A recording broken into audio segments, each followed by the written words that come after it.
Hi everyone, this is Liz with 143 Handmade, and today we're going to take this book and start our first steps towards creating the, here, let me grab one of the lace covered journals with coordinating folio.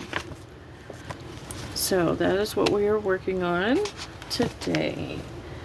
This is super easy. Anybody can do this. You can do this with any book, you know, with any supplies. I'm not going to be going into measurements a lot because it all just depends on your book that you happen to be using. But I am going to take you from start to finish. This is, I mean, I just took the dust cover off. That's it. Let's go ahead and just start with the dust cover for just a second. And all I did to create the plain folios was I just took it and turned it inside out, lined up my bottom edge and this outer edge, you know, lined it all up and creased it in the center. And then, yep, and then what I did is I inverted that crease like this. And then inverted the existing creases. So where it was already, you know, where it already wants to fold, go ahead and let it fold there, just push it the other way.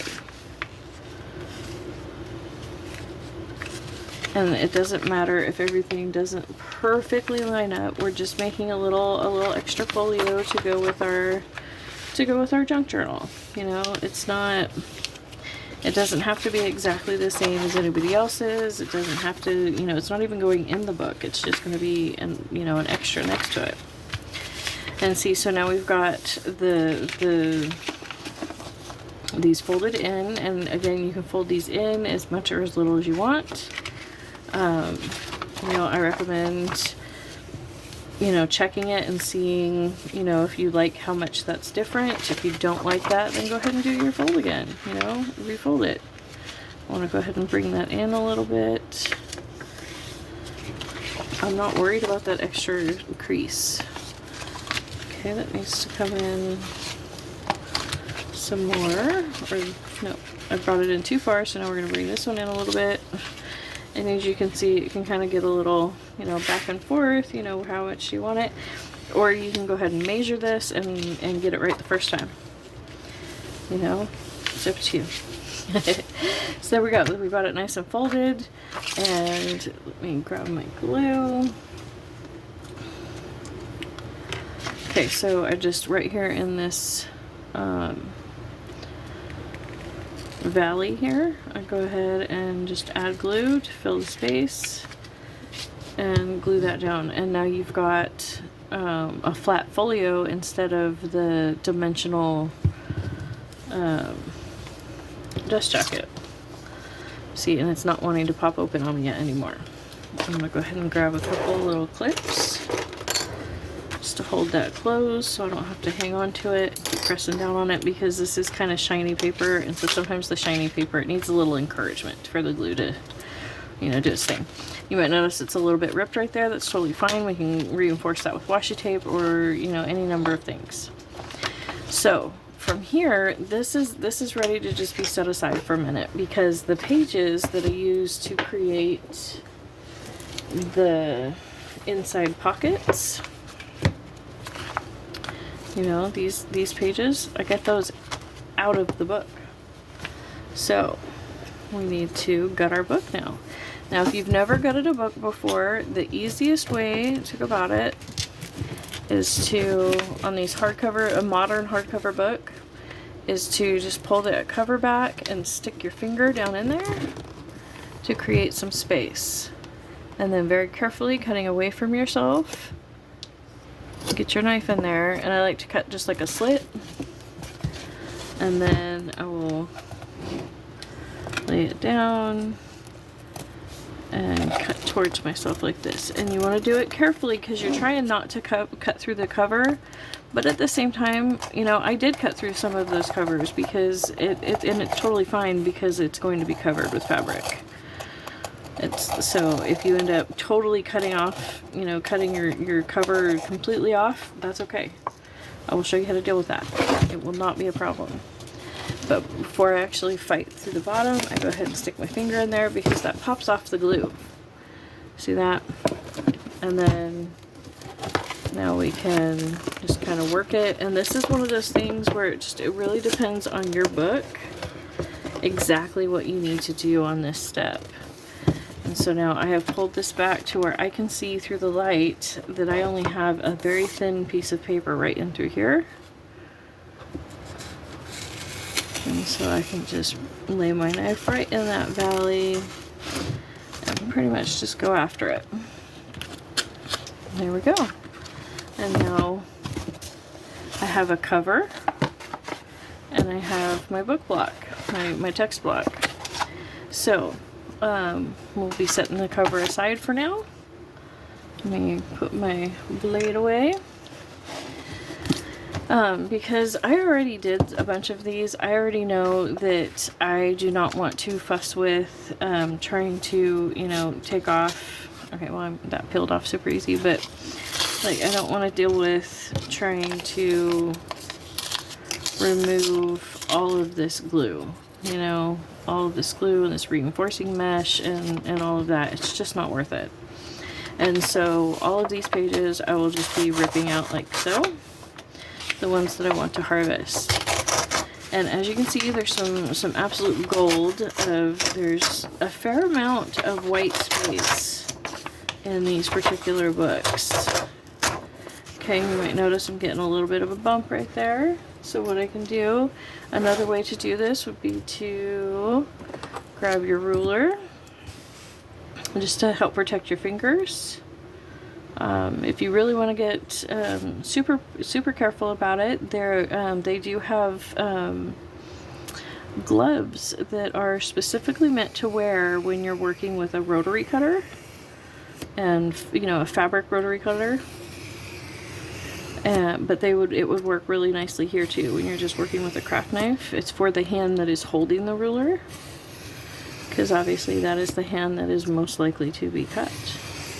And so this little trimming, all I've done is I've just ran my blade down, you know, I don't know how many times that was, but, you know, just a handful of times. And I've got this whole, you know, stack of paper that is just completely, you know, free of the binding. And it's all exactly the same. That's one of the benefits to doing it that way, is I now have this nice clean edge as opposed to the, you know, torn edge. But, you know, to each their own, you know. Some people really, really like that torn edge. And, you know, vice versa. I go back and forth on it, honestly, you know. Sometimes I really want the torn edge. Sometimes I really want the cut edge. You know.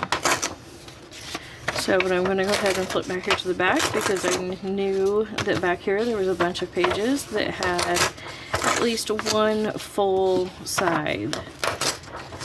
Even if it wasn't both sides, there was one whole side. So let me see if there's any more right back here. Nope, no more obvious full pages. Yeah. Okay. So in this book, there happens to be a fair number of pages like this, where it's the end of chapter, where there's a good amount of white space. I do go through and I will harvest those. I'm not going to bore you with that on camera, but I will go ahead and continue, because I did cut so much. I'm going to go ahead with this and you know, just like I did, you know, I will just continue to cut like that and then rip this off and cut until I have excuse me, until I have all of the pages free of that glue. But like I said, I'm not going to bore you with that on camera. So let's see, going back to our folio, each one of these I did a little bit different. I don't really do things exactly the same. You know, I have a hard time making two of things. I think that's true for a lot of us artists. Okay, no, this is the one that I want. So I like to go ahead and fold that down on some of them. And let's see, I think I just used I think I gessoed that on some of them, and I glued book page down on some of them. Yeah, see, like this one's just gessoed, and then I also, yeah, I glued book page both on it. So I think that, let's see, for today, I'm gonna go ahead and glue, just glue paper. And those are the completely blank ones. These are only blank on one side. These are texty pages. Let's see, I have another blank one in there. Blank on that side. Blank on that side. There we go. I'm getting there. I've got enough. I'm not sure exactly how many I need, but I've got a fair number in here now. So, let's see. Let's open up this guy and see what I did here. I created, that's right, I did 2 pages. So, and I mean, these pages, you can do whatever you want. There's different page pocket configurations on all kinds of different ones, you know, throughout the series. So I'm not going to worry about trying to do an exact thing. I'm just going to try and explain like the mechanism, how I connected them to this little flap and that bit. So for this one, I think I'm going to go ahead and we'll put this paper here, like so, and we'll take this paper and fold it just corner to corner, and that creates, see, that creates a nice pocket on top of there. We'll do the same thing with this one, and nope, that's not going to cover on that side. Okay, so let me grab one of my just plain papers to use as my center. That's what I'll do. There's my center. I'm going to put this guy on this side. And then this one that has the writing on it, I want to cover up. This will be a little pocket like that, but it will also, see, this little flappy will also go into that, and that will hold that on. And then we'll take another page. Let's see if we can find one that's, here, we can just grab one of these that's texty, because it's not going to be visible. And just fold it in half like so. Tuck it in like that. Do it again. So these 3 pages are just folded in half, and then they're each enveloping each other like so. And it doesn't matter which one, you know, you open to grab onto the flap, but one of them you need to remember to attach that. So, but I'm just laying out my papers right now without glue. And then let's see, and use this one for a middle, and so that will be on there like that, and then this is on this side, and let's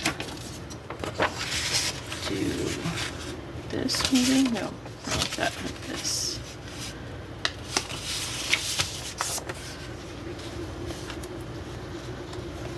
Like so. So we've got an angled page. Let me see, where's that other, here's that other one. So I just did a small angle and then a half, you know, page on that one. These are it was my center. And then that one I did a double on. Okay, so we'll go ahead and we'll follow that. So here's my center page. Flip that page, we've got our upper one, and then let's see, I already have this one folded, So let's try just folding this up a bit like that and just putting it like so, maybe. Yeah, we'll go ahead and give that a shot. We'll see how that actually works out. Now, how I will actually put this together, I will do that in the next episode, and we will be in front of my sewing machine so you guys can be over my shoulder as I'm taking all of these loosely, you know, folded papers that are all chaotic and falling all over themselves, and we will sew them on the sewing machine, and you will get to see my process of turning all of this loose paper into a sewn together folio. So thank you so much for joining me, and I can't wait to hang out with you again.